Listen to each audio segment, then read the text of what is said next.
Buenas noches a todos. Creo que no sé si, bueno, hablo así, el de Roberto. Bienvenidos a este nuevo ciclo de Viernes de Astronomía. Muchas gracias por venir.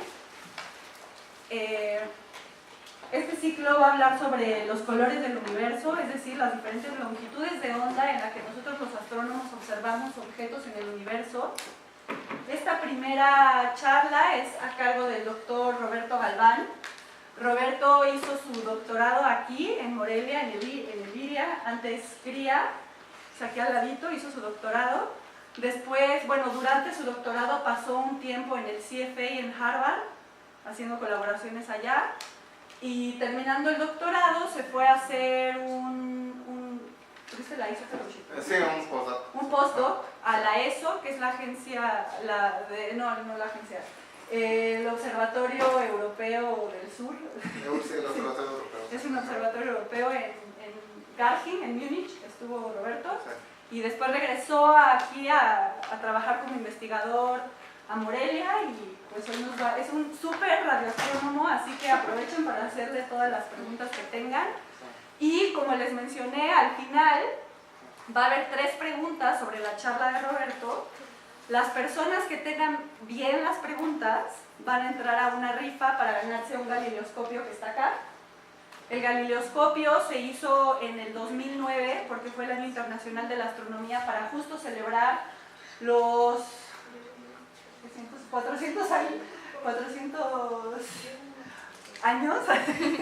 ahorita estoy un poco olvidada, de cuando Galileo apuntó por primera vez un telescopio al cielo. Entonces este telescopio más o menos es como el telescopio que usó Galileo entonces pongan mucha atención para que se puedan ganar el galileoscopio y disfruten. Gracias, Anaí. Sí, un poquito más baja las luces.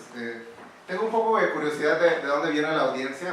Antes de que llegaran todos me dijeron que muchos venían de aquí al campus de la UNAM, pero la idea es que también gente de fuera venga, ¿no? Entonces, ¿vienen de fuera? Ok, pues gracias por ocupar parte de su tiempo para venir a... Yo también vengo de fuera. ¿También vienen de fuera? Ok, gracias. ¿Ustedes también? Ok. Bueno, entonces cada semestre el ciclo de viernes de astronomía tiene un tópico general. Este semestre cada plática va a hablar un poco de lo que se hace en una longitud de onda diferente del espectro electromagnético, básicamente los diferentes tipos de luz que los astrónomos usamos para observar el universo. Pero todo lo que ustedes escuchan en estas pláticas de hecho tiene otro tipo de aplicaciones, ¿no? Así como nosotros vemos para afuera, también hay por ejemplo satélites que miran hacia adentro, la gente que estudia sobre clima, ¿no? que estudia a nuestra Tierra desde el espacio. Hay satélites que observan a la Tierra en el infrarrojo, en radio, ¿no? en ciertos tipos de longitudes de onda. Para hacer investigación científica le decimos multifrecuencias sobre la Tierra, ¿no? Pero los astrónomos vemos para afuera, ¿no? Entonces es de lo que vamos a hablar hoy. ¿Me escuchan bien o sí? Sí, es que yo prefiero sí, y el auditorio es lo suficientemente pequeño. Ok. No es lo mío, lo de la cantada. Ok, entonces, primero va a haber un breve resumen de lo que yo entiendo que hacemos los científicos. Esta es una definición un poco, no sé hasta qué punto la saqué de otros lados o la compilé yo, pero creo que la investigación científica es un trabajo creativo. La verdad es que a veces hay más creatividad que en otras, ¿no? El 99% de las veces estamos haciendo talacha, ¿no? Cosas un poco repetitivas, pero hay momentos en los que tenemos que pensar en implicaciones, etcétera. Entonces ahí es donde nos tenemos que poner creativos. Tal vez más importante que esto, porque puede no ser creativo, es que tiene que ser hecho de una manera sistemática, rigurosa y preferiblemente comprobable. Y bueno, el objetivo es incrementar el entendimiento que tenemos del mundo en el que vivimos, ¿no? Yo soy físico y la verdad es que muchos físicos tienden a pensar que la física es básicamente la única ciencia, pero eso no es cierto, ¿no? Hay otros sistemas en la naturaleza, ¿no? Y entonces hay investigación científica a diferentes niveles de complejidad del universo en el que vivimos, ¿no? Por ejemplo, los fenómenos químicos son los que estudian la química, los biológicos la biología, y podemos incrementar el nivel de complejidad hasta llegar a cosas como el cuerpo humano, que es estudiado por la fisiología y la medicina, o los sistemas económicos, que hoy en día están muy matematizados, es una ciencia muy dura, o incluso la mente humana, ¿no? Estudiada por la psicología y más indirectamente por las neurociencias.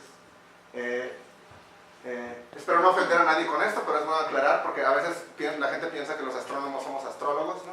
Entonces, un ejemplo de lo... Los políticos. Sí, correcto. Entonces, un ejemplo de lo que no somos, de lo que no es investigación científica, un ejemplo, no el único, es la astrología, ¿no?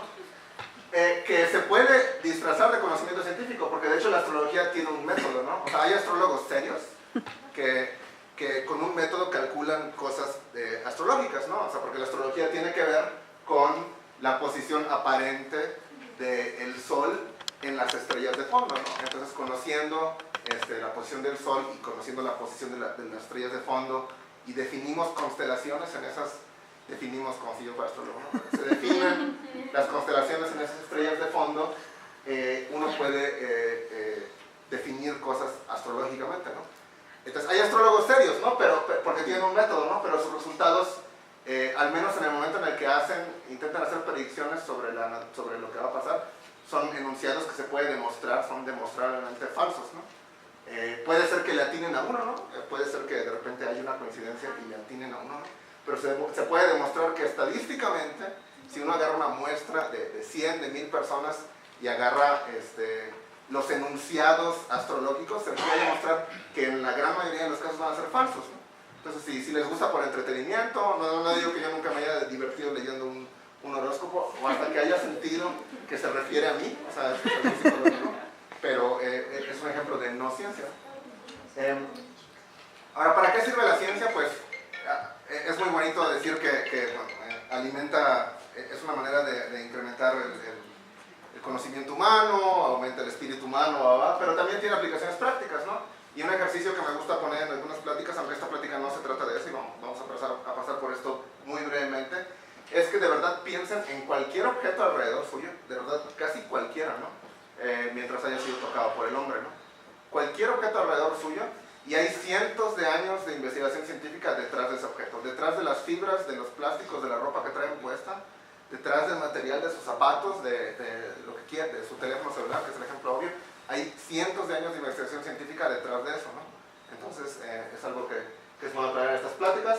Y esta solo es una foto posiblemente para presumir que fui de turista al Large Hadron Collider, que los experimentos de física de partículas en los años 70, de hecho, son el origen, y también investigación militar, desafortunadamente, son el origen de la aparición del Internet, ¿no?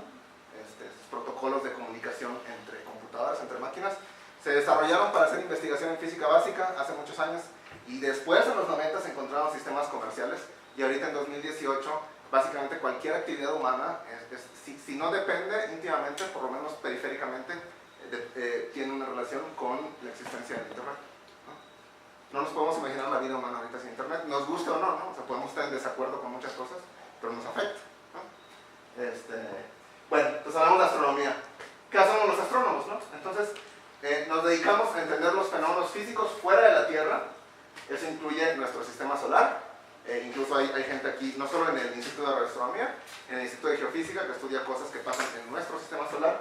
Y los astrónomos tendemos a estudiar cosas más lejanas, por ejemplo, otras estrellas, otros planetas, otras galaxias, el gas que hay ahí, agujeros negros, etcétera, ¿no? Y esta imagen, que es muy bonita, parece una pintura abstracta, de hecho es una foto, bueno, vamos a ver que no es tan sencillo como tomar fotos, pero es una imagen tomada con radiotelescopios del centro de nuestra propia galaxia. Nosotros vivimos en una galaxia que es un disco con cientos de miles de estrellas, un agregado de estrellas, que en una noche oscura se ve como la Vía Láctea. Esta mancha blanca que atraviesa el cielo es la galaxia en la que vivimos. Bueno, en el centro hay una, creemos, aunque no se ha demostrado, esperemos que se demuestre y en eso va a terminar la plática, que hay un agujero negro supermasivo en el centro de nuestra galaxia, y esta es una imagen del gas alrededor de ese agujero negro supermasivo. Lo que se ve aquí en azulito es una foto del gas ionizado. Ahí en el espacio hay mucho gas hidrógeno. Hablamos de que el hidrógeno está ionizado cuando por exceso de energía pierde su electrón, o sea, los átomos tienen electrones. Si uno les pega con mucha energía, se ionizan. y ese gas ionizado emite radiación que nosotros con los telescopios detectamos. Y esta es una imagen del gas ionizado, y ven que hay como unos bracitos espirales. Pues es gas que está espiraleando, está como cuando le jalan a la taza del baño o al lavabo, ¿no? Está siendo chupado por el agujero negro supermasivo. Y lo moradito, de hecho, no es con radiotelescopio, es una imagen tomada en rayos X, que no sé si va a haber una plática de rayos X. No. Va a haber una de ultravioleta, que es parecido, ¿no? Entonces es radiación muy energética que tiene que ver con... Hay ahí cosas ahí también muy energéticas, hay un montón de estrellas masivas, ¿verdad? que emiten, pero el agujero negro está aquí en el centro. Entonces, no es necesario ir a la... Entonces, ¿cómo hacemos esto, no? Pues la verdad es que no pasamos mucho tiempo con el ojo puesto en el telescopio, ¿no? Hoy, sí, a lo mejor podemos ver alguna estrellita o algo así, pero entonces ya se perdió un poco ese romanticismo, ¿no? La mayoría de la investigación que hacemos lo hacemos en la computadora, ¿no? Entonces usamos datos de telescopios muy grandes y algunos muy caros, que de hecho a veces sí vamos a observar a los lugares de los telescopios, pero no es que estemos con el ojo en el telescopio, ¿no? En realidad, junto al telescopio hay un cuarto de control con computadoras que controlan a la maquinota, ¿no? Y en muchos casos, de hecho, ya ni vamos al telescopio, recibimos los datos, los bajamos por internet, ¿no? En la comodidad de nuestras oficinas trabajamos con ellos, o la no comodidad, ¿no? ¿Sí? Entonces, el espectro electromagnético, una de las cosas principales, aunque no puse esto en las preguntas, que hay que entender de esta plática, es que hay diferentes tipos de luz. Los ojos humanos, posiblemente por razones evolutivas, solo ven un rango muy pequeñito de los tipos de radiación electromagnética.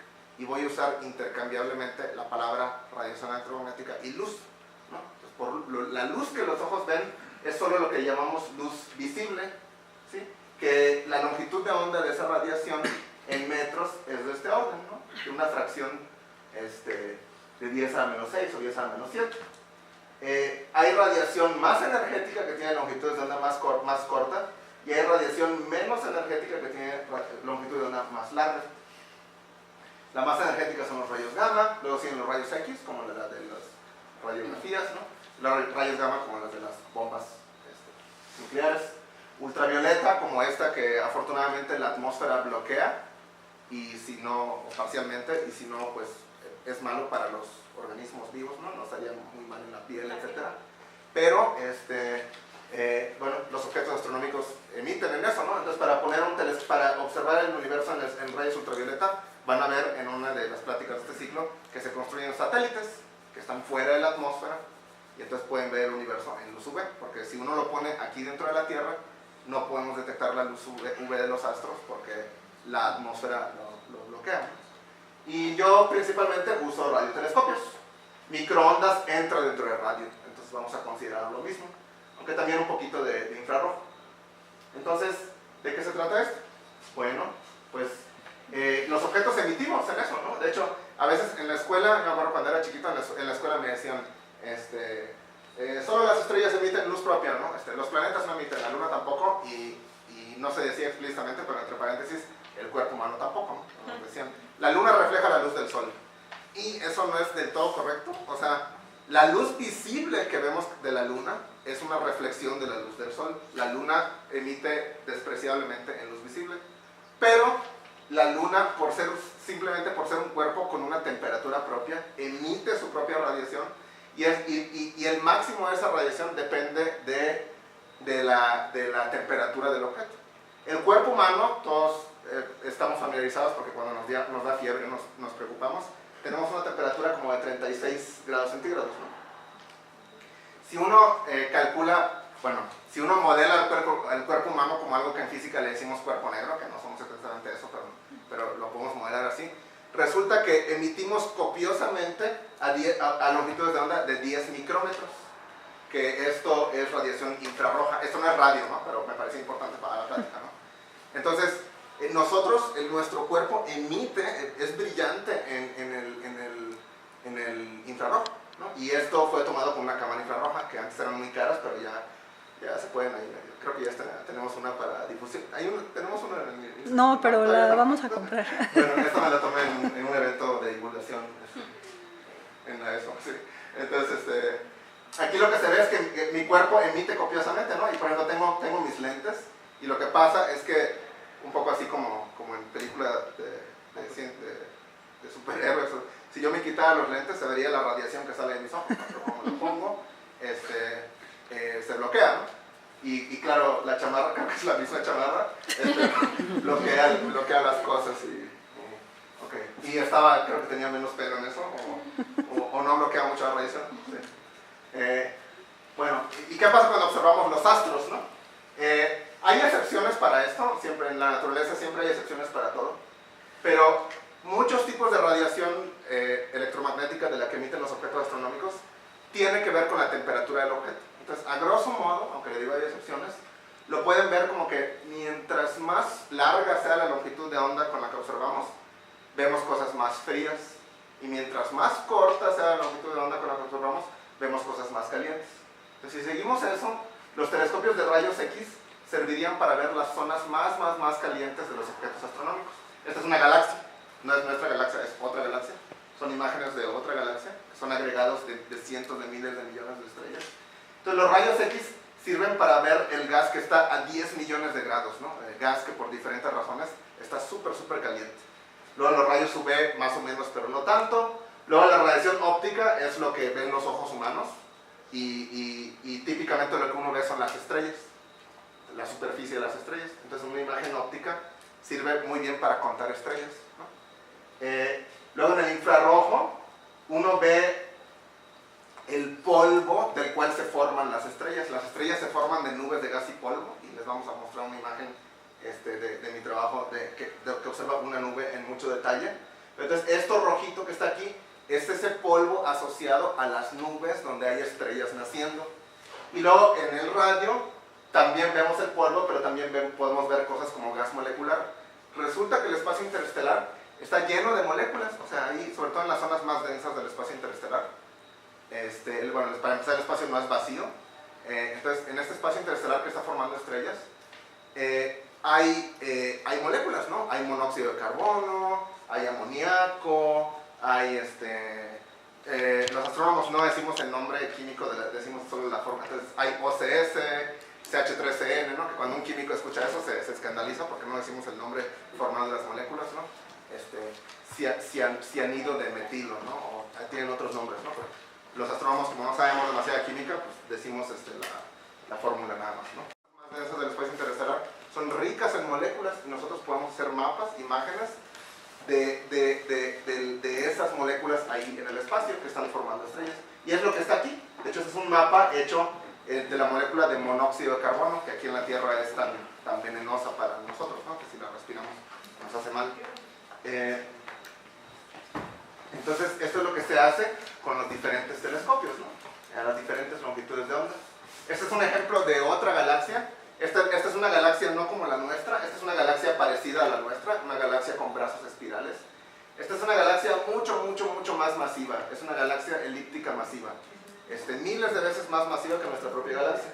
Y lo que se ve en el óptico, que es esto que está en blanquito, es de nuevo las estrellas, ¿no? Entonces esta luz que viene de aquí es la luz de las estrellas en la galaxia. Pero luego con radiotelescopios, de hecho lo que se ve es impresionante. Es un jet, son chorros de gas, que de hecho se pueden medir las velocidades de esos chorros, y son chorros relativistas, o sea, se mueven casi a la velocidad de la luz, que salen, o sea, estas son distancias de megaparsecs, o sea, son distancias descomunales, ¿no? Y la energía que se requiere para empujar tanto gas de una manera tan fina, o sea, es literalmente un chorro, así como un manguerazo, ¿no? A velocidades cercanas a la velocidad de la luz, y todo viene de aquí del centro. Resulta que lo único que puede producir una energía así de ese tipo es un agujero negro supermasivo, ¿no? Entonces ese gas es expelido por un agujero negro que tiene cientos de miles de millones de veces la masa del Sol, 10 a la 9. Miles de millones de veces la masa del Sol, exageré el número, me emocioné. Sí, 10 a la 9. Miles de millones de veces la masa del Sol en el centro de esa galaxia. Y eso, si no tuviéramos radiotelescopios, no se ve, ¿no? Porque uno toma una foto con el telescopio óptico y lo que se ve, pues, es la luz de las estrellas, ¿no? No se ve la otra componente, ¿no? Entonces pueden ir viendo que, y esto pasa en muchas ciencias, ¿no? Si algunos de ustedes posiblemente trabajan en biología o usan microscopios y eso, hay diferentes técnicas de microscopía y hay diferente, y entonces con un microscopio uno ve una cosa, pero con otro tipo de microscopio ve otra cosa. Entonces tenemos que ir armando un rompecabezas, ¿no? O sea, no tenemos la imagen completa de lo que está pasando, a menos que observemos en todas las longitudes de onda. Y hace poco se detectaron por primera vez las ondas gravitacionales, que son otro tipo de ondas, ¿no? No sé si escucharon lo de la noticia de las ondas gravitacionales el año pasado. Eso es muy importante, ¿no? Aunque nos puede quitar la chamba a otros. Pero sí, sí. Ok. Otra imagen de otra composición de telescopio óptico con radiotelescopios. Lo que está aquí en el fondo es una imagen tomada con un telescopio óptico. Entonces lo que se ven son estrellitas, ¿no? Y de nuevo, el mecanismo por el que eso pasa es porque las estrellas, su pico de emisión, o sea, la longitud de onda en la que más emiten es en el óptico. Entonces por eso uno toma una imagen óptica y es muy fácil ver estrellas, ¿no? Mientras que en radio no, o sea, en radio es al revés, las estrellas emiten poco, pero el gas emite mucho, ¿no? Entonces es complementario. Entonces aquí lo que se ve es una nube oscura. Esto que se ve oscuro aquí todavía es la imagen óptica. Entonces ahí lo que pasa es que hay una nubecilla, una nubesota de gas que está formando una estrella, y en la imagen óptica es literalmente como el smog, ¿no? Tapa, ¿no? Entonces esta nube tapa a las estrellas de fondo. Por eso ven que aquí hay estrellas y aquí no, porque en la imagen óptica esa nube tapa a las estrellas de fondo. Pero cuando yo apunto con un radiotelescopio, que vamos a hablar de él, que se llama ALMA, uno lo que ve es de nuevo uno de estos chorros expelidos por un objeto central. Ahora, esto no es un agujero negro. Lo que está emitiendo estos chorros es una estrella en formación. Es una estrella bebé naciendo y todavía se está formando. Entonces cuando la estrella sea una estrella adulta, va a deshacerse de ese gas y se va a ver como el montón de estrellas que están aquí, ¿no? Entonces, ¿con qué hacemos esto, no? Entonces les voy a mostrar ejemplos de radiotelescopios. Uno de ellos, aunque hay gente que no lo considera un radiotelescopio, es el telescopio espacial Herschel de la Agencia Espacial Europea. Este es un satélite, está ahí en el espacio flotando. Hay razones para ponerlo en el espacio, aunque se pueden poner radiotelescopios en tierra, hubo razones científicas y técnicas para poner este telescopio en el espacio. Entonces es un satélite, pero funciona como un radiotelescopio. La electrónica, todo eso, ingenierilmente es un radiotelescopio. El tipo de receptores son receptores de tipo radiotelescopio.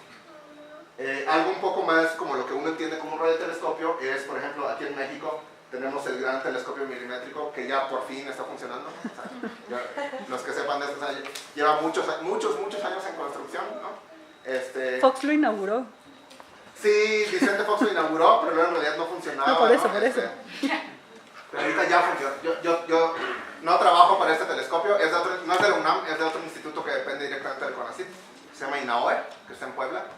Y el telescopio está en el volcán Sierra Negra en Puebla, junto al pico de Orizaba. Tengo datos científicos de ese telescopio y están buenos, ¿no? Entonces sí funciona, ¿no? Entonces es una antenota de 50 metros. La razón de hacer antenas cada vez más y más grandes es que mientras más grande sea la antena, con más detalle puedo ver los objetos astronómicos.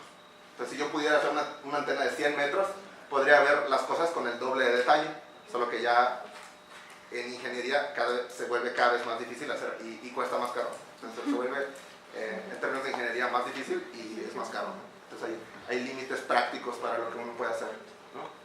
Otro tipo de radiotelescopios que usamos mucho aquí en la UNAM en Morelia, casi de los fundadores del campus y mi asesor de doctorado Luis Rodríguez usó mucho este telescopio, y México contribuyó, ya ni tan reciente, ¿no?, a inicios de los 2000 a cambiar los receptores, que los receptores lo pueden ver como la cámara, ¿no? O sea, aquí en la antena hay un receptor.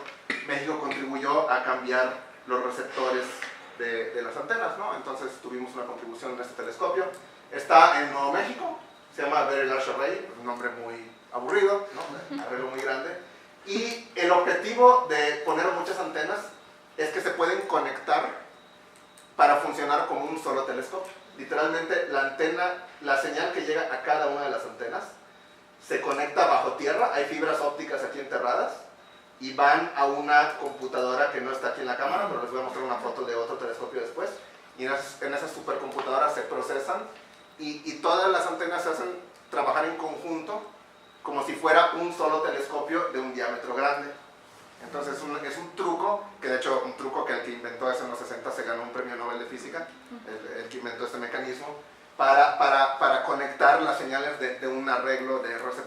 hacer que funcione como uno solo, ¿no?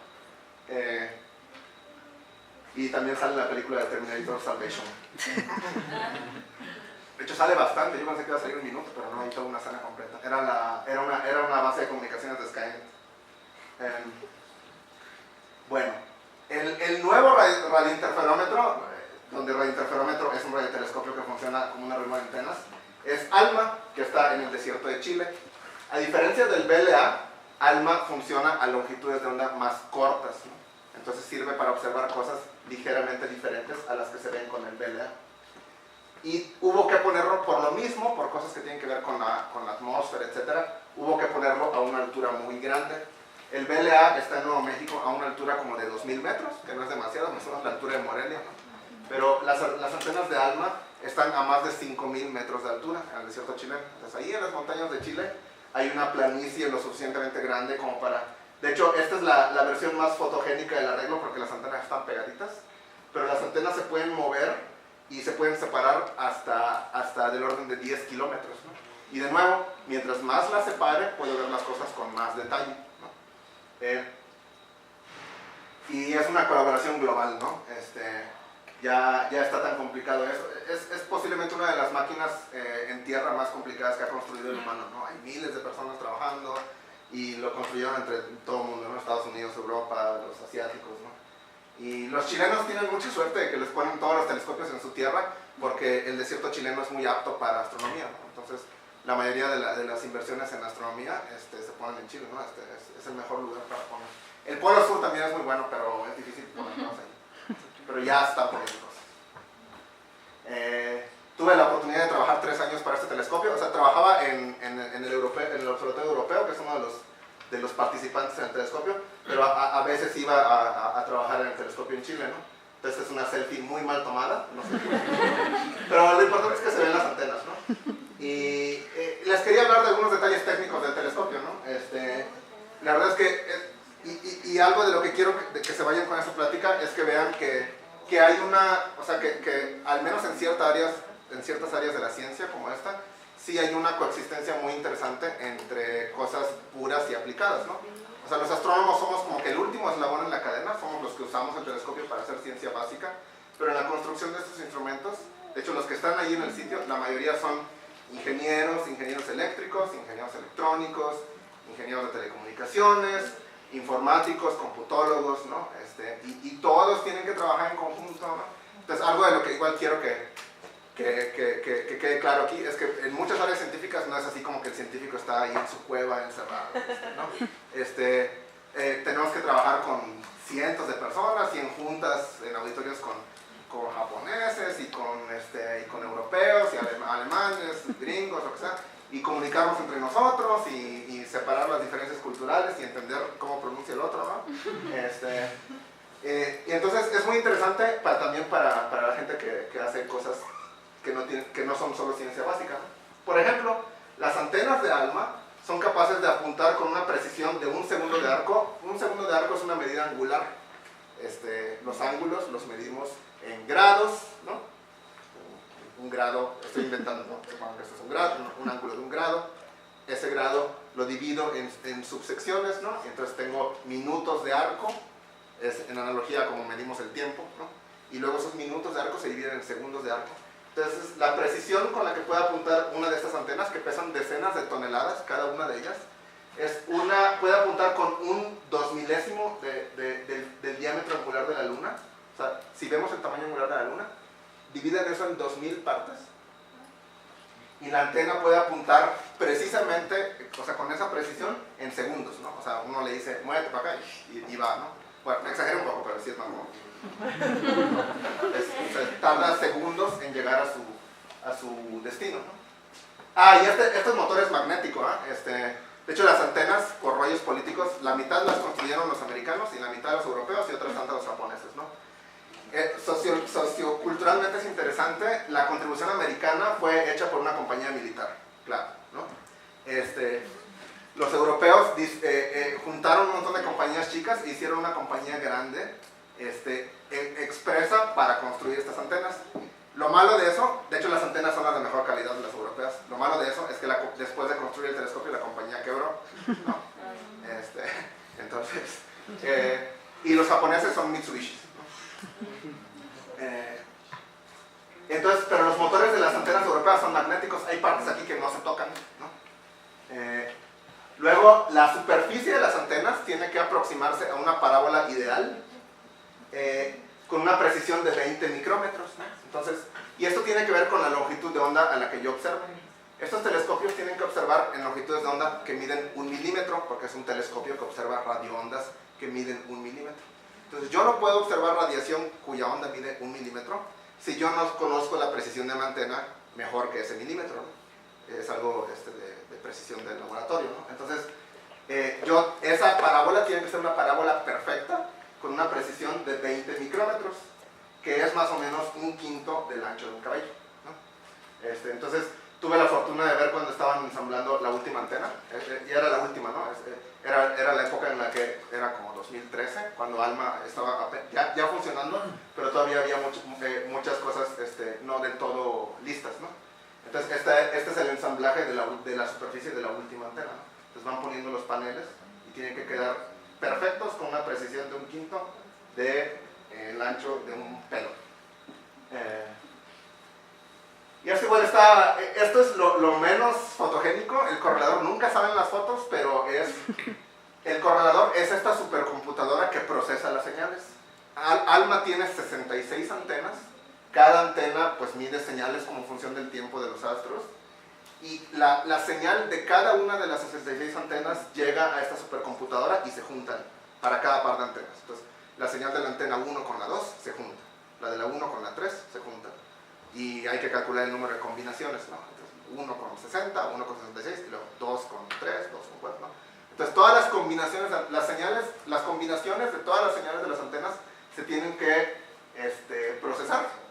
Y esta es una computadora que, de hecho, cuando empezó a funcionar, era una de las supercomputadoras más rápidas del mundo. Solo que no aparece en los listados, si ustedes se meten en una de estas revistas muy geeky a ver las supercomputadoras más rápidas del mundo. Este tipo de computadoras no aparecen porque no es una computadora de uso general, y en esas listas aparecen computadoras de uso general que se pueden usar para cualquier cosa.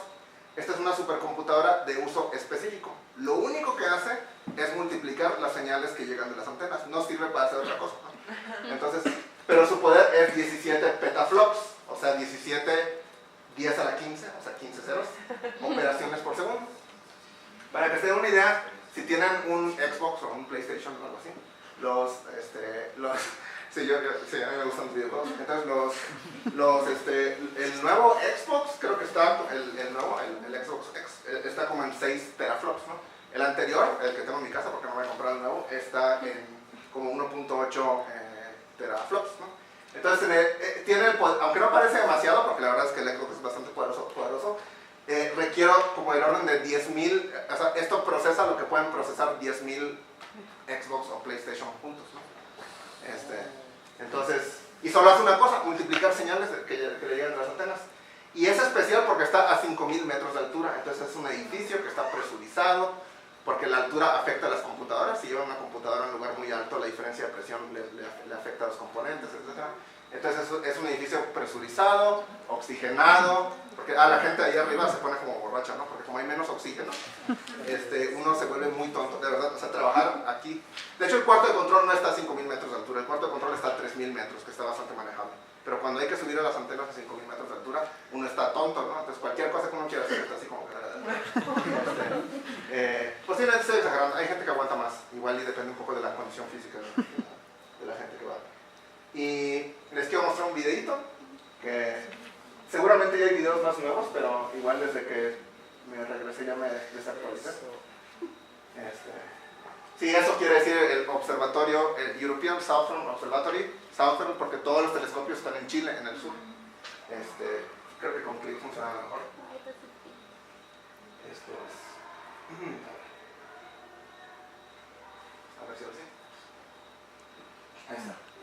Entonces, cuando los drones eran sensación todavía, ahorita ya hay uno volando por mi casa. Igual y mueve el... ¿Cómo? El mouse está en el centro. Sí, espero no afectar.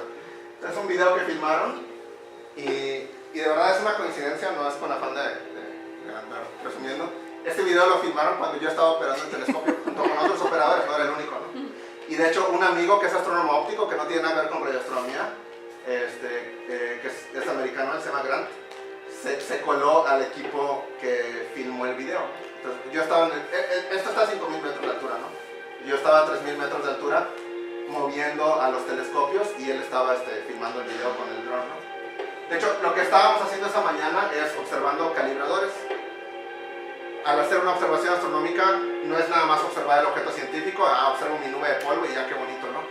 Hay que observar cosas como velas estándares, ¿no? Yo tengo que observar cosas que conozco cuánto brillan para que cuando observe la otra cosa pueda decir cuánto brilla la otra cosa. Es un proceso que se llama calibración, ¿no? Y aplica, de hecho en la báscula de la casa, si yo me voy a empezar y veo que la báscula no está en el cero, está en 1 kilo, esa báscula está mal calibrada, tengo que ponerla en 0 para que me dé la medición correcta de mi peso, ¿no? Entonces es un proceso análogo, pero observando estrellas, ¿no? Entonces la música, no soy fan de la música de este video, está demasiado dramático. Las antenas chiquitas son las japonesas y hay razones técnicas por las cuales son más chiquitas que las otras. Y ya aquí en los cerros estos ya hay telescopios también. Está llenando. Bueno, entonces ahora vamos a hablar un poco de ciencia, ¿no? ¿Qué es lo que hacemos, no? Entonces ya hablamos un poco de ingeniería y tecnología. Entonces con esos instrumentos, como los que les acabo de mostrar, hacemos observaciones, ¿no? Y las observaciones consisten muchas veces en tomar imágenes, pero no siempre, ¿no? Tomamos otras cosas que se llaman espectros, que son una medición de cuánto emite el objeto como función de la frecuencia, y también tenemos otros tipos de mediciones. Con esas observaciones sacamos parámetros físicos, o sea, medidas físicas, decimos la estrella brilla tanto en tal longitud de onda, el espectro tiene tal forma, ¿no? Entonces hacemos mediciones físicas, y eso sirve de entrada a los modelos teóricos, ¿no? La gente o nosotros mismos que hacemos teorías de lo que pasa ahí, y entonces la teoría me da predicciones físicas, ¿no? La teoría me dice, si tú mides, que de hecho esto es parte del proceso de hacer ciencia, ¿no? De lo que les decía, que debe ser sistemático, demostrable. La teoría me debe decir, si tú haces esta relación con ALMA, deberías ver esto. Entonces ya el ciclo empieza de nuevo. Entonces otra vez el astrónomo observacional llega y apunta con ALMA o otro telescopio para ver si lo que el teórico tenía, para ver si el teórico tenía razón o no. Y muchas veces resulta que no, ¿no? Entonces, y así es una iteración, ¿no? Entonces, ¿qué hacemos aquí en Morelia? Si tienen más dudas sobre radioastronomía o lo de la plática de hoy, este es mi correo. Puse el de posgrado en la versión más reciente. Bueno, si tienen dudas en general sobre los eventos de divulgación, etcétera, pueden mandar un email a divulgación, y la que ve ese correo es aquí Anaí, que no le quiero echar el láser. Ella es nuestra encargada de difusión. Y también iba a poner el correo de posgrado por si alguno de ustedes está interesado en el posgrado, ¿no? Pero está. Sí, está. Posgrado, @ ahí. Entonces este es nuestro edificio, está aquí en la entrada, es de los primeros edificios del campus. ¿Qué tipos de eventos hay? Por ejemplo, hay escuelas de verano que son principalmente para estudiantes ya de carreras asociadas, ¿no? Si ustedes estudian física, matemáticas, ciencias computacionales también, incluso de repente algún químico o algún ingeniero, pueden solicitar a los programas de verano. También hay talleres más cortos, de hecho hay talleres para profesores, para maestros y profesores de preparatoria o de carrera. Hay talleres donde se les comunica parte del conocimiento en astronomía que sale de la investigación.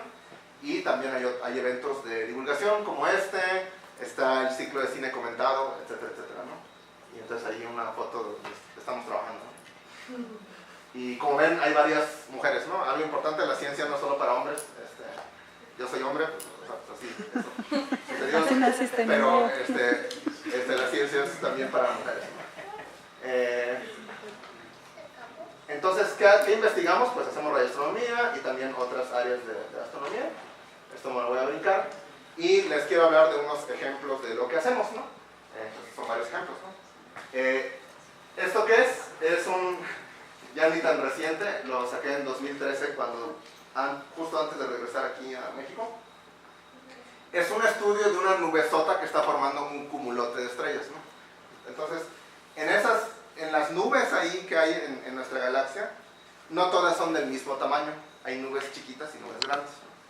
Y la idea es que las nubes chiquitas forman pues cúmulos de estrellas con unas poquitas estrellas, pero las más grandes pues tienen capacidad de formar un montón de estrellas. Y es un programa interesante en astronomía que observamos ciertos cúmulos de estrellas que son muy masivos. Hay estos cúmulos globulares, debí haber puesto una imagen, que tienen cientos de miles de estrellas, ¿no? Y la pregunta es, ¿cómo se forman esos cúmulos con cientos de miles de estrellas, ¿no? Entonces, algo obvio es, me voy a ir a observarlas. Yo veo que ser científico no hay que ser tampoco demasiado brillante. Quiero observar cómo se forman los cúmulos de estrellas más grandes. Pues me voy a ir a observar las nubes más grandes, ¿no? Ahora, hay problemas técnicos para eso, ¿no? En particular, era muy difícil hacer imágenes, les decimos multiescala, ¿no? Si ven, esta imagen tiene dos paneles. El de la izquierda, ven aquí esta barrita, es una barrita que señala tamaño. Esta barrita es una distancia de 30 parsecs. Parsecs es una unidad de distancia en astronomía, que es más o menos, es parecido a un año luz, son 3 años luz. Y si se dan cuenta, aquí esto es como un zoom. A la parte más brillante y donde está más denso le hago zoom y hago esta imagen, y esta es la escala, solo mide 3 parsecs, ¿no? Entonces, construir esta imagen tomó mucho trabajo, ¿no? Sobre todo porque era antes de que ALMA funcionara.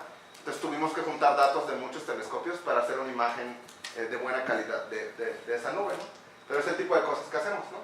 De hecho, aquí, ¿qué quiere decir en la imagen? Ven que hay colorcitos, ¿no?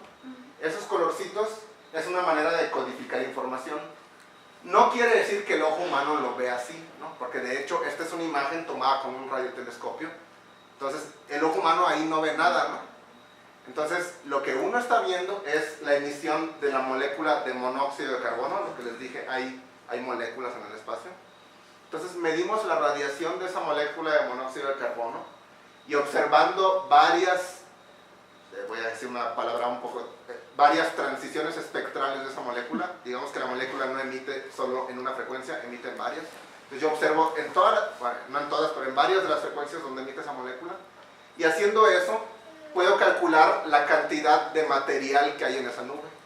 Entonces ya haciendo todo ese proceso, lo que está aquí en los colores es, mientras más brillante, mientras más amarillito lo ven en esta escala de colores, hay más masa en ese píxel de la imagen.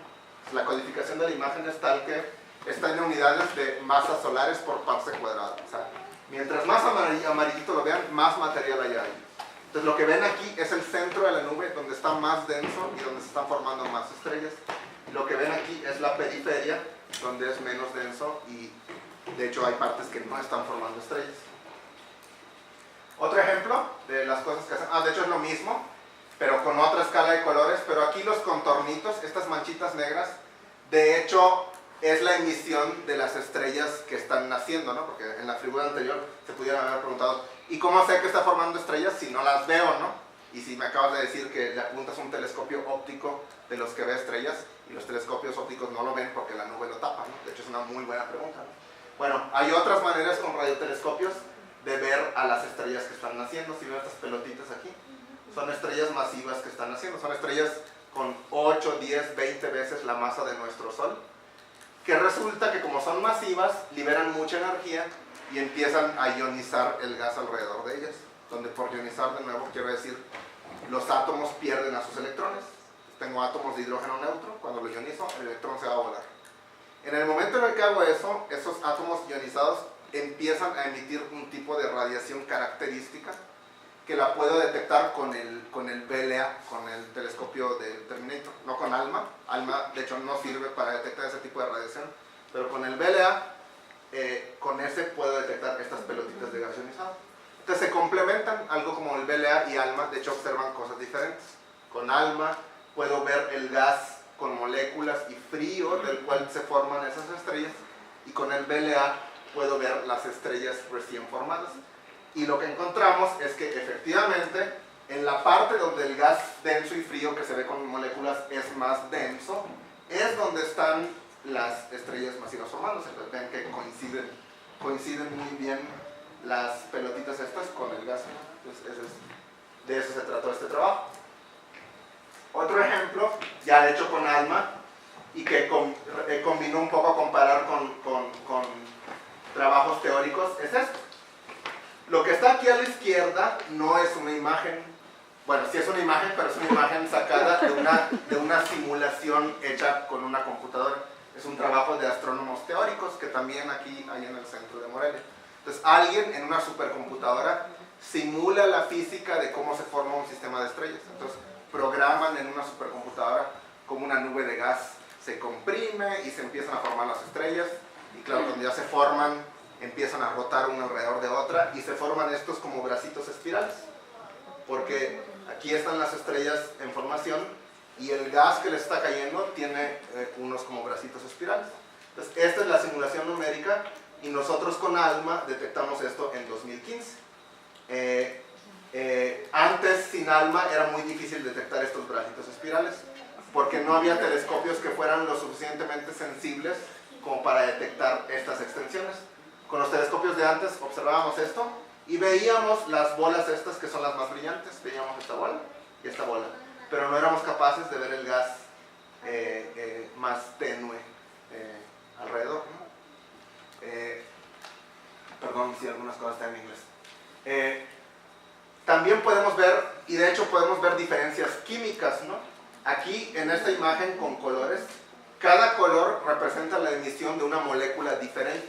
Lo que está en amarillo es una molécula que le decimos CH3CN por la fórmula química, que de hecho aquí en la Tierra se usa para hacer insecticidas, por ejemplo, se usan en insecticidas y pesticidas y eso, pero está ahí en el espacio, ¿no? Y hacemos mapas de la distribución de ese gas CH3CN en el espacio. Lo que está en verdecito es una molécula que se llama CS, o sea, un carbono con un azufre, y lo que está en rosita es el DCN, o sea, un deuterio, que es un isótopo bueno, hay de todos tipos de deuterio, ¿no? Pero este es el más básico, el carbono y el nitrógeno, ¿no? Entonces podemos medir diferencias químicas ahí donde se están formando las estrellas. ¿Qué más podemos hacer? Esto causó revuelo hace un par de años. Podemos ya observar la formación de planetas, ¿no? Nosotros sabemos que vivimos en un sistema solar que está hecho del Sol, y están los planetas, Mercurio, Venus, la Tierra, ¿no? Y resulta que los planetas están todos más o menos alineados en un disco, ¿no? O sea, la manera en la que los planetas le dan la vuelta al Sol, están todos en un plano. No es como que Mercurio está así y Venus por acá, ¿no? Están todos en un plano como de un compact, como de un CD, ¿no? En un disco, ¿no? La explicación obvia para eso es que los sistemas solares se forman de discos de gas y de polvo. Pues como el gas y el polvo ya tenía esa forma de disco, los planetas que se forman preservan esa distribución. Y ustedes se pueden preguntar, ¿y por qué tiene forma de disco el gas? No, bueno, eso es por gravedad, ¿no? Las leyes de Newton nos dicen que cuando algo se contrae, por conservación del momento angular, se asienta en un plano, ¿no? Pero bueno, eso ya, la existencia de los discos ya se sabía desde hace más o menos 30 años. Lo que no se había visto era el proceso mismo de formación de planetas, porque los discos se conocían, pero no se podían ver con tanto detalle. Esta imagen salió en 2015, y es una imagen de la estrella que hay aquí en el centro tiene una masa igual a la del Sol. Entonces es una estrella joven que tiene características muy parecidas a la de nuestro Sol, pero joven. Nuestro Sol tiene como 4.000 millones de años. Esta estrella tiene como 1 millón de años, ¿no? Se llama H Tau. Entonces es muy popular con los astrónomos porque es un análogo al Sol cuando era muy joven, ¿no? Y ALMA lo observó en su modo donde puede observar con más detalle, o sea, cuando las antenas están más separadas. Y lo que vio fue estos anillos sorprendentes que creemos tienen que ver con la formación de planetas, ¿no? De hecho, la gente se emociona mucho porque si los cuentas son como 9 anillos, ¿no? Está formando un sistema solar, ¿no? Igual, ¿no? No está tan claro la verdad. Le digo, la ciencia tarda en avanzar. Hay gente que hace teorías que está mostrando que estos anillos se pueden formar incluso si hay pocos planetas o no hay planetas. Entonces hay un debate ahorita en la comunidad científica que se dedica a eso, de si hay o no planetas, ¿no? En particular los astrónomos de Morelia, hace 2 años ya, iba a decir el año pasado, pero el tiempo pasa rápido, sacamos este artículo donde el principal autor también trabaja aquí en Morelia, Carlos Carrasco, donde se observó, esta es una imagen de ALMA, pero de nuevo, si lo observamos con el BLA, el otro radiotelescopio, el que está en Nuevo México, podemos ver otras cosas. En particular, aquí la ventaja de observar con el BLA es que ALMA es muy opaco en el centro del disco. ¿Qué quiero decir con opaco?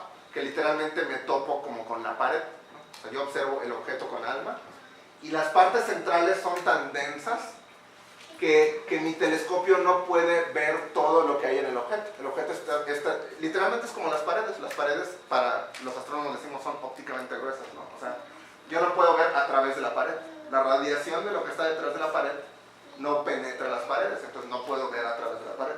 Es algo que suena muy obvio, pero ¿qué pasaría si yo esta pared la hiciera cada vez menos densa y menos densa, sin romperla, ¿no?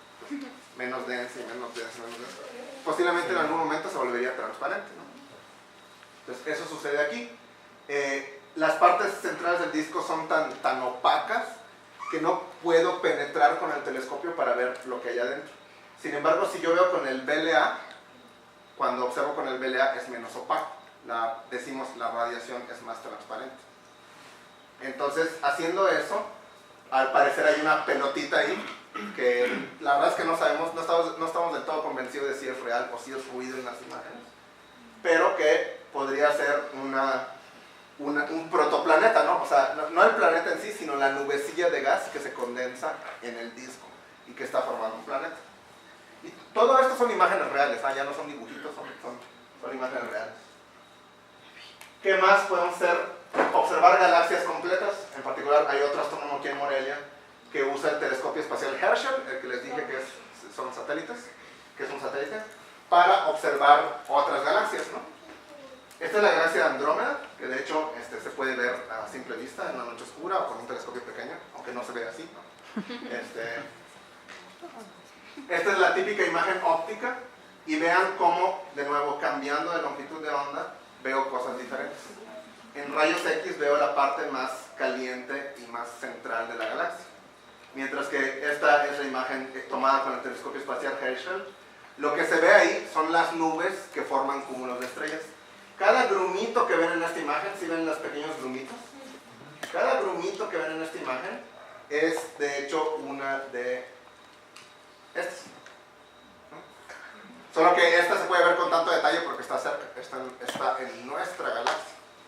Mientras que las nubes de otras galaxias no se ven con tanto detalle.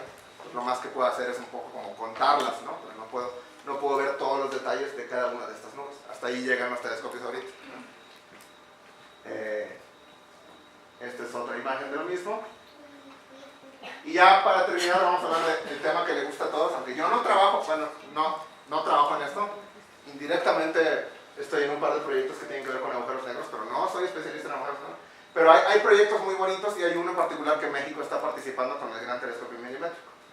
¿Qué se puede hacer con radiotelescopios con agujeros negros? Bueno, por definición, el agujero negro matemático, el que estudian los matemáticos, pues no se ve porque se traga hasta la luz misma, ¿no? Lo que se llama la singularidad. Pero los astrónomos vemos su ambiente y vemos todo lo que pasa alrededor del agujero negro y así inferimos que hay agujeros negros. Por ejemplo, les hablaba de estos jets gigantescos como el que mostré aquí.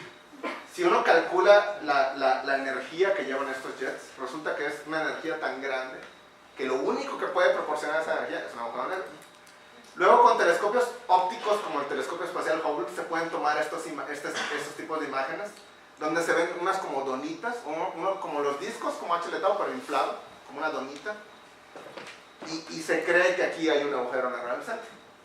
Pero la idea es demostrarlo, ¿no? Con radiotelescopios se puede demostrar, y de hecho hay un proyecto global que muy posiblemente cuando lo logren se van a ganar un premio Nobel, que se llama el Event Horizon Telescope, aunque este es hay como dos proyectos, este es el que empezó, y hay otro que se llama Black Hole Cam, que es como la competencia.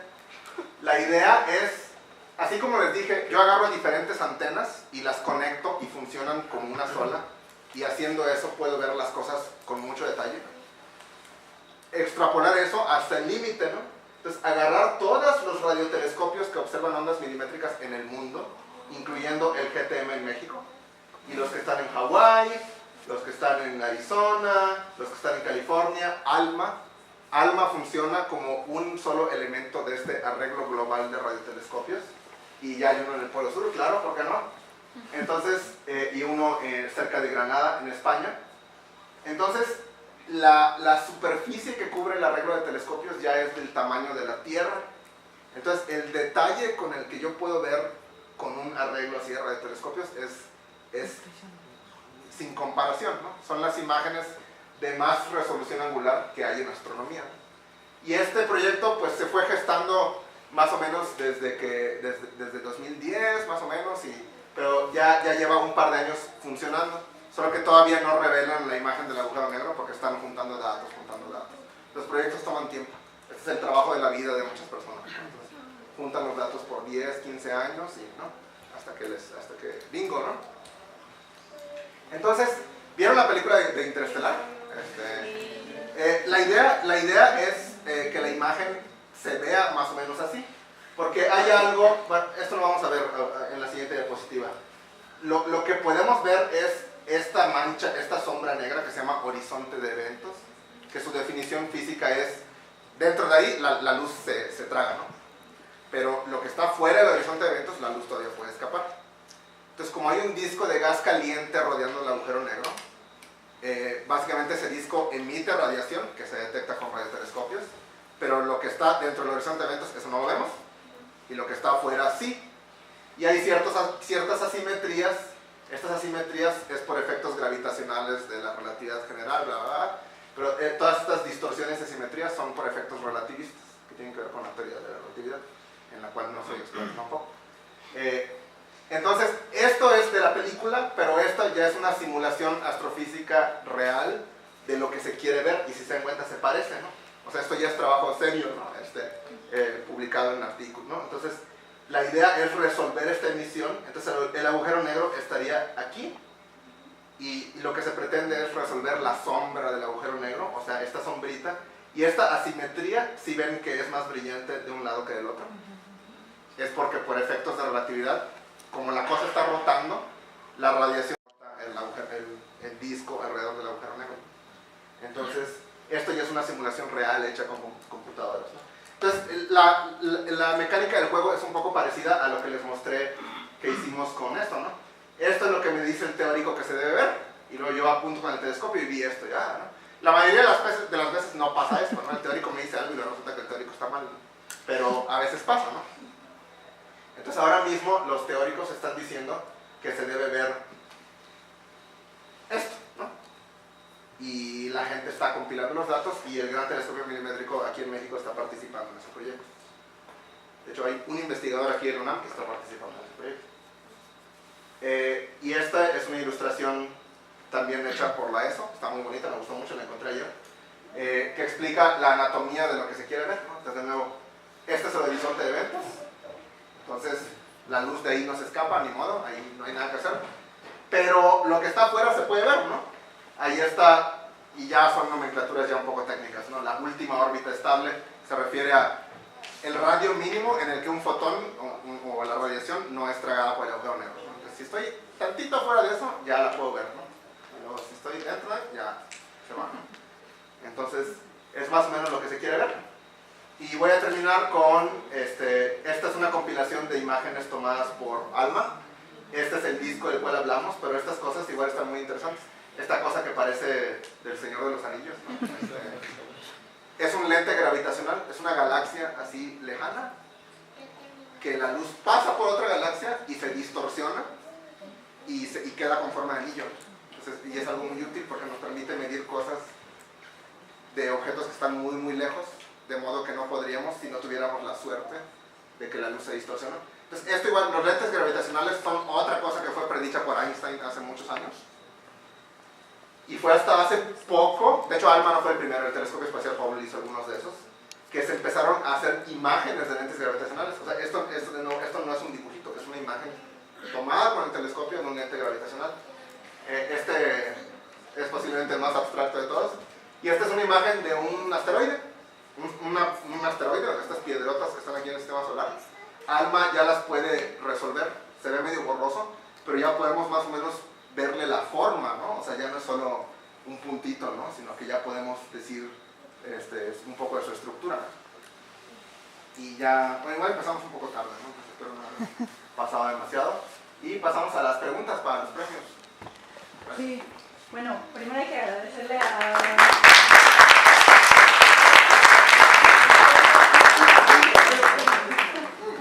Bueno, a los que llegaron después, ¿a alguien le falta una hojita de estas? Bueno, pero solo deben así. Tomen una y pasen las demás. Bueno, ahí vienen unas preguntas que para nosotros son útiles para tratar de hacer cada vez mejor este evento, así que les agradeceríamos si las pueden contestar también. Pero ahora vamos a poner 3 preguntas que hizo Roberto sobre su presentación. Entonces atrás de la hojita pongan su nombre o pongan un seudónimo, lo que quieran. ¿Se puede prestar la lapicero, por favor? Traje uno de reserva, mira. Ah, ¿traes mucho? Sí, trae. Wow, ok. El lapicero se lo pueden llevar. Todos van a llevar. ¿Me pasas otro, por favor? Y acá nos faltan. Bueno, faltan 2. Si les falta uno, o sea, ahorita pueden contestar con otro y ahorita entonces atrás pongan su nombre o algo con lo que los podamos reconocer. Ahorita voy a poner, ¿quieres una? Ahorita te doy uno. Voy a poner las preguntas, entonces en 2 minutos así las contestan, pasan las hojitas para adelante y entonces pueden empezar a hacerle preguntas a Roberto también sobre lo que quieran. O sea, mientras me preguntan, pues, Mientras ustedes les preguntan a Roberto, yo califico. esperemos que haya preguntas porque si no, no vamos a tener que ir. Si hagan muchas preguntas. No. Estaba en el USB, ¿no?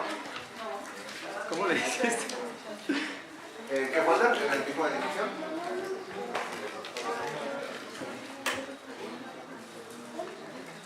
¿En serio? Ahí te doy el folder de download.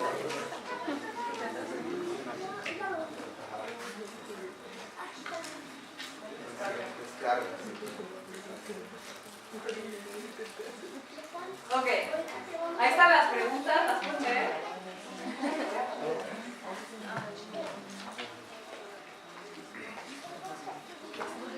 Tres preguntas.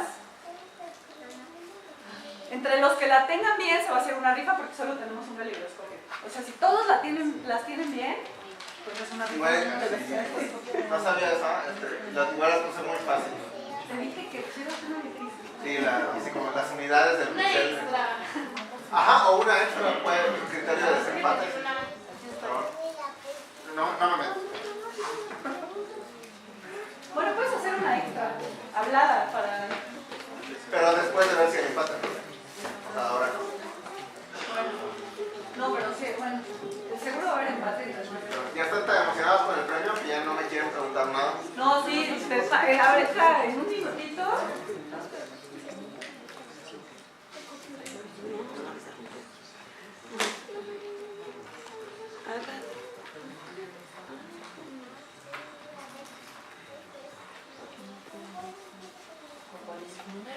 Entonces está un poco abierta, ¿no? Sí.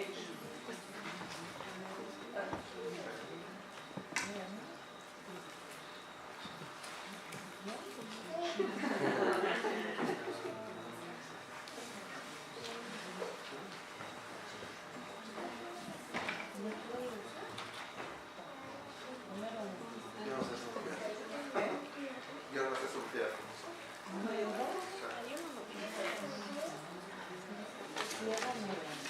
Solo me encanta. ¿Ya? Van acabando igual que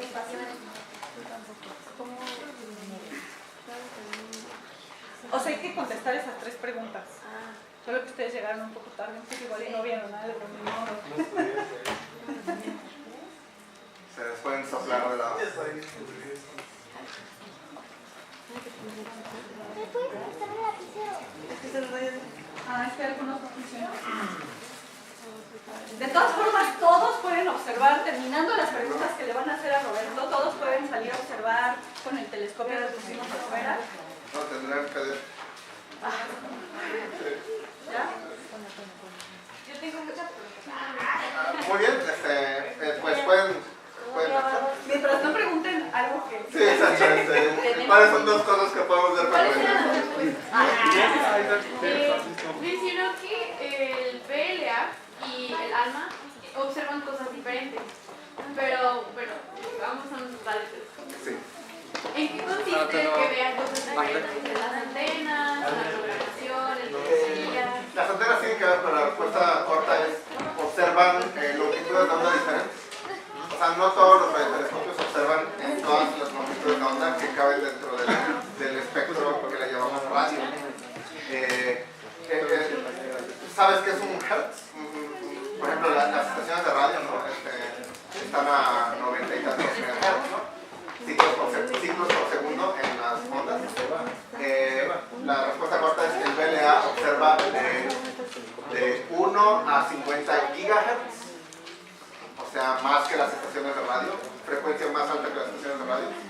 Y ALMA observa de 100 a 800, más, lo están aumentando, por eso va a llegar hasta 1000, pero ahorita anda ponen de 100 a 800 gigahertz.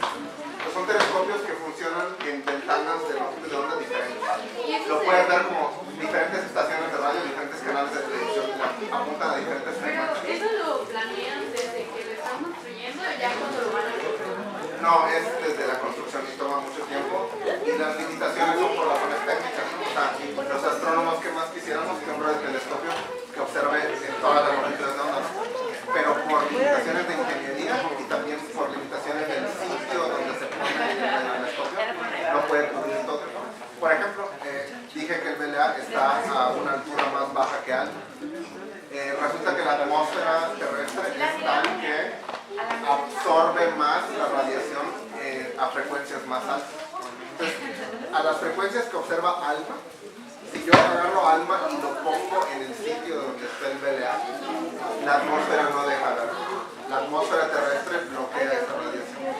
Entonces, para observar a las frecuencias en las cuales observa ALMA, hay que agarrar un radiotelescopio como eso y ponerlo a más altura. Por eso se seleccionó el sitio de ALMA donde está. Entonces, en el gran proyecto de hacer como que cada microscopio sacara una respuesta, digo, ser como una antena, se tendría que ajustar sí, por eso no se puede usar cualquier radiotelescopio. Se juntaron nada más los radiotelescopios que observan a ondas que son compatibles del orden de 1 milímetro y de más específicamente de 0.8 milímetros. El BLA no sirve para ese proyecto porque el BLA observa a frecuencias más bajas, o sea, longitudes de onda más largas. Si lo piensas en longitudes de onda, el BLA observa ondas que miden centímetros, o sea, la fluctuación electromagnética. De hecho, esa sí ya se puede dibujar con el dedo porque mide centímetros, son ondas que vienen más o menos así. Y las de ALMA son ondas que miden 1 milímetro, son ondas más chiquitas. Entonces, el telescopio para el agujero negro tiene que observar en ondas milimétricas, entonces solo está juntando los radiotelescopios que son capaces de observar en ondas milimétricas, no los que observan en ondas centimétricas.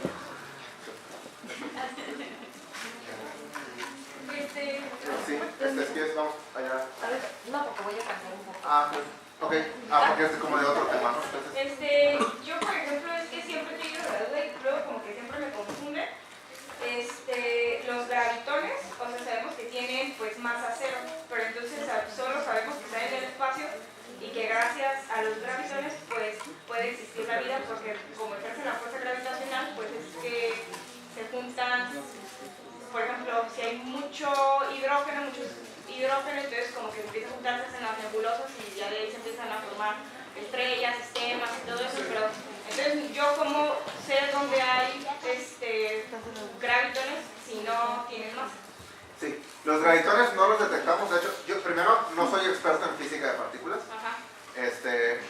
Segundo, lo que entiendo es que la fuerza de gravedad ha sido muy difícil de describirla cuánticamente, o sea, con partículas. Entonces, los gravitones hasta ahora, hasta donde sé, son partículas hipotéticas, no se han detectado. Y uno de los problemas es el de la masa que dices, pero no, o sea, no se han detectado.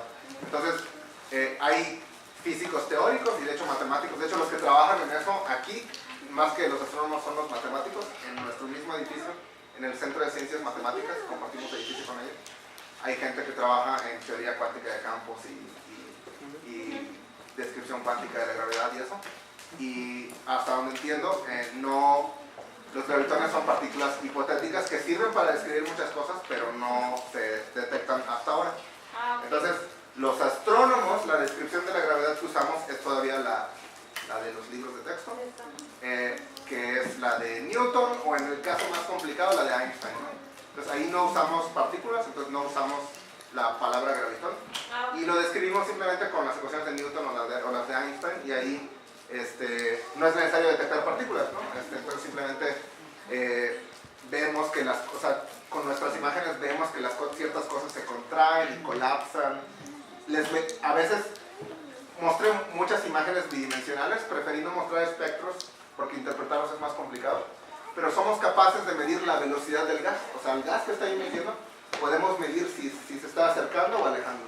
Entonces podemos decir si está comprimiéndose, o si se está expandiendo, o si está rotando y dando vueltas, podemos medir eso, ¿no? Del mismo gas. Con los telescopios como ALMA y eso, ¿no? Le medimos la velocidad al gas que está. Exacto. Y de hecho, hasta para lo más novedoso que son las ondas gravitacionales, la descripción de las ondas gravitacionales es una descripción no cuántica, o sea, los describimos como ondas, ¿no? Por eso hablamos de ondas gravitacionales.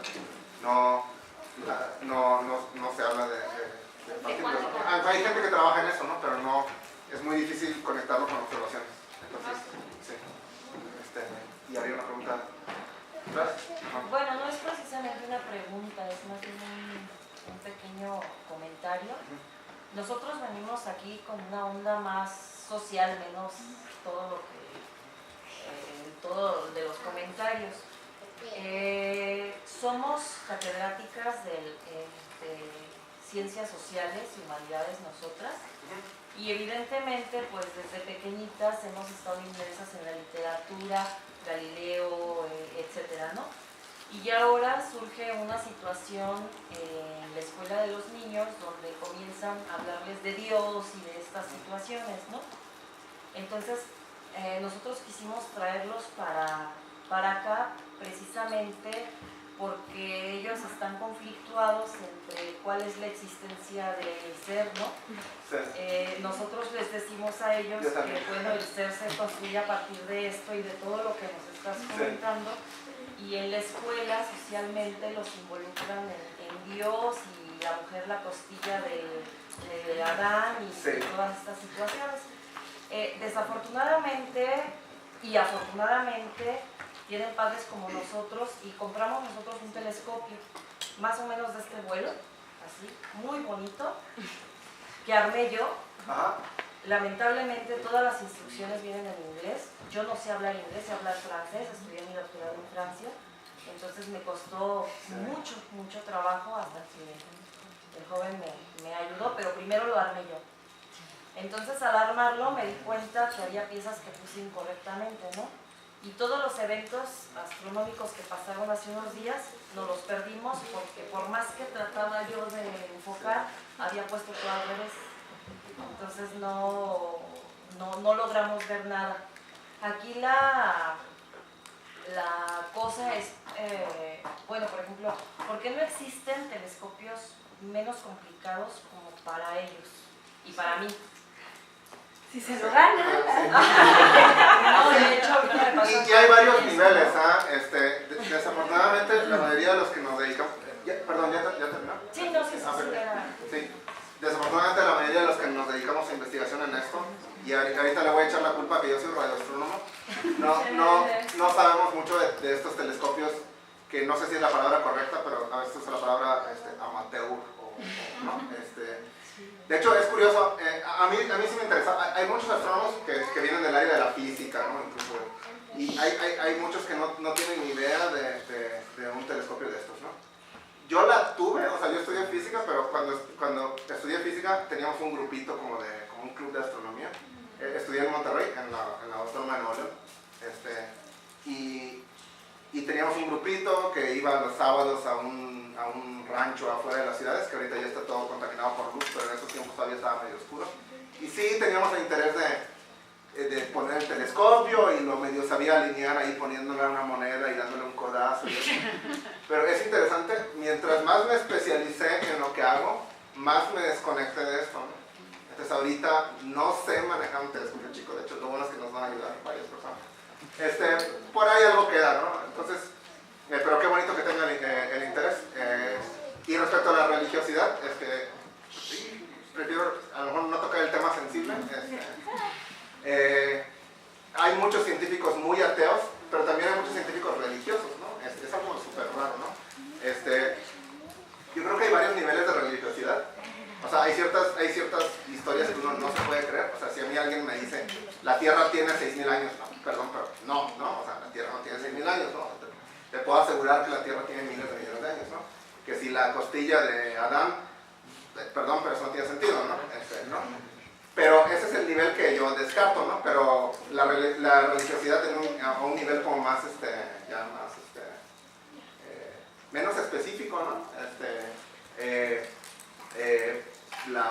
No tengo ningún problema con ello, ¿no? Aunque yo no soy religioso personalmente, pero conozco varios astrónomos muy religiosos de diferentes religiones y yo personalmente no sé cuáles son sus procesos mentales, de modo que compaginan una cosa con la otra. Pero conozco varios que son mucho mejor astrónomos que yo, ¿no? O sea, una chica que, ya voy a poner ejemplos, ¿no? Sí, chismes, ¿no? La nueva profesora de Harvard, ¿no? Es súper católica, ¿no? No sé cómo le hacen, pero eso existe, ¿no? Entonces, no, pero a nivel de ellos sí, pero a nivel de fábula, si me dice, ¿no? La Tierra tiene poco tiempo, ¿no? Eso no es cierto, ¿no? Entonces, sí, eso no es cierto. Entonces, sí. Bueno, en mi caso soy doctor en estudios culturales con especialidad en cine. Ajá. Entonces, pues bueno, generalmente colegas, por ejemplo, de áreas duras, incluso estudiantes de áreas duras, o incluso a veces